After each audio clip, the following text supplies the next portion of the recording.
کسی نے یہ سوال کیا ہوا ہے کہ قربانی کرنا سنت ہے یا استطاعت پر واجب ہو جاتی ہے؟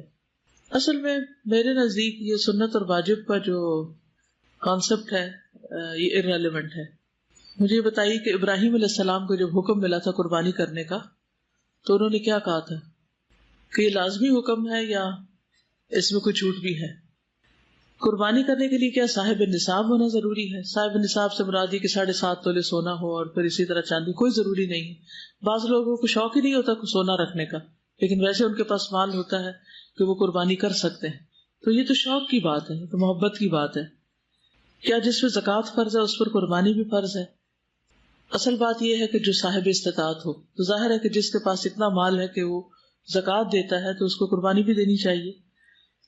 لیکن اصل بات ہے کہ قربانی تو قرب سے نکلی اور قربانی کی جائے گی اللہ کا قرب حاصل کرنے کے لیے. جو شخص یہ سمجھتا ہے کہ وہ کر سکتا ہے بسہولت، اس کے پاس اپنے مہینے کا باقی خرچہ چلانے کے لیے پیسے ہیں، بچوں کی فیس ہے، یعنی وہ اپنے فرائض ادا کرنے کے بعد اگر اتنی رقم پاتا ہے کہ جس سے قربانی کر سکے تو اسے قربانی کر لینی چاہیے.